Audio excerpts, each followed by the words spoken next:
law to allow open trade of rhino horn. It says this will eliminate the black market and help curb the poaching of these animals. According to statistics, already 480 rhinos have been poached since the beginning of this year. And at this rate, these animals would be extinct as early as the year 2026. We're now joined in studio by the Minister of Water and Environmental Affairs, Edna Molewa. Minister, it's good to have you. Welcome to Morning Live. Thank you very much, Leanne, and thanks for having me. All right, so we want to try and have the open trade of rhino horns. Would this obviously imply that we would like to dehorn our rhinos? Is that the route that you would like to see South Africa As we speak about this important heritage, let's first say ahead of time, a day before, happy birthday to Tata Mandela. Absolutely. And wish him well. But yes, indeed, let me just clarify one thing first. Okay. We are not pushing for law. We are making a request for a mechanism to be adopted, which will allow us, as South Africa, of course, working with other range states. We will not be alone because there are just a number of African countries which are also range states breeding rhino. But once-off sale. A once-off sale meaning that the stockpiles that we have, already dead rhinos. The horns are out there, just being stockpiled, tons and tons of those. People look for those horns and they are killing our animals. Yeah.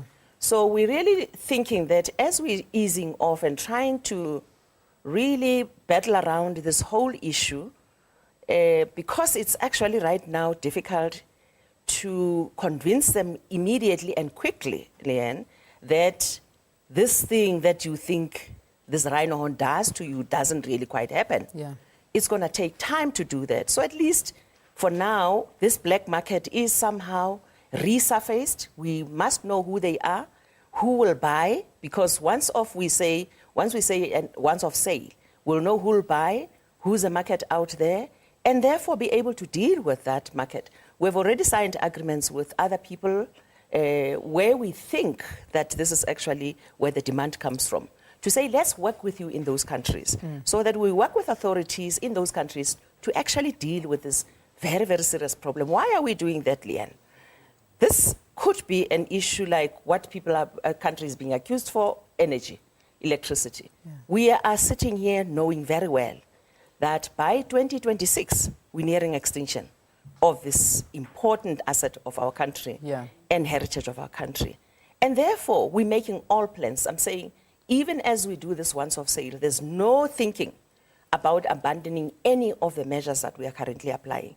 Law enforcement, introduction of new technologies, amendments of laws to close every and any loophole that's there. Policing, army is there, everything. We'll continue doing that. All right, but it's clearly not working, Minister. I mean, we look at numbers of 483. Last year it was 668. It's fast approaching. We're in the middle of the year, just gone the middle of the year. So these measures in place they just don't seem to be effective enough. We can't abandon them, though. You can imagine if we were tomorrow to say the numbers that we've increased with, about 500 or so, 600 or so of the new ranger community that we are to be introducing.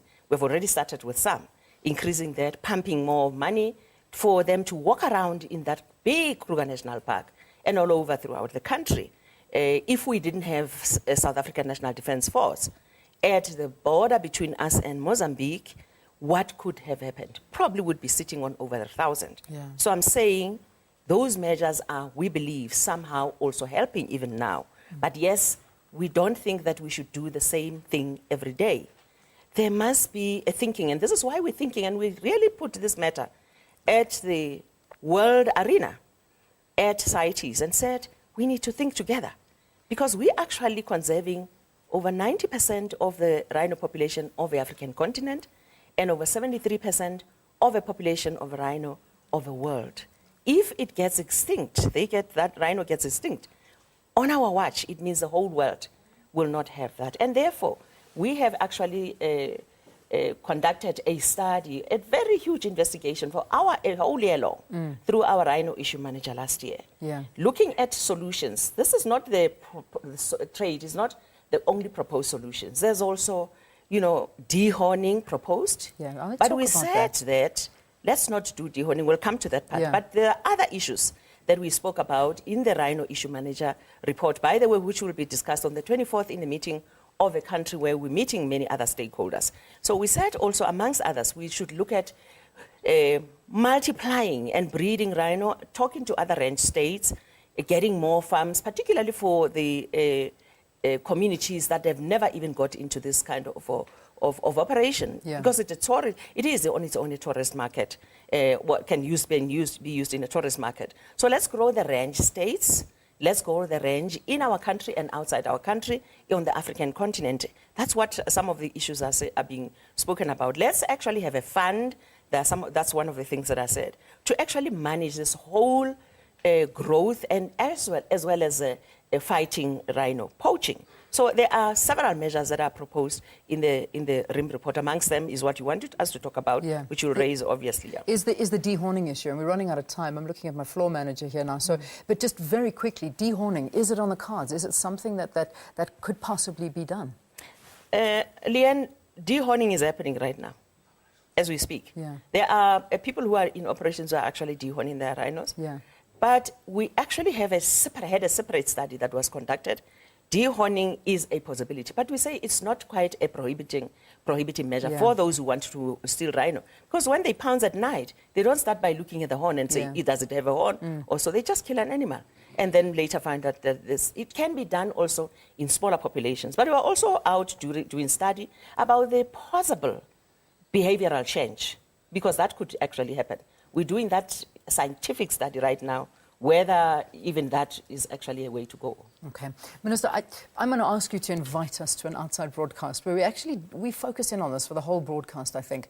We go out to one of the rhino farms and we just talk about this. And We'll see what definitely can be do. done. All Definitely. right, good. It's important to do that. We took I a whole agree. media contingent Good. to the Kruger National Park. Yeah. I'm sure those who have been here will tell you about the experience. Excellent. Well, I think we need to do that as a program as well, just to inform viewers out there as to what's being done, what more can be done, because I think there are so many viewers that are very worried about the situation. Thank you for joining us. Thank you very much. Minister Edna Molewa for Water and Environmental Affairs here in South Africa. Let's take a break.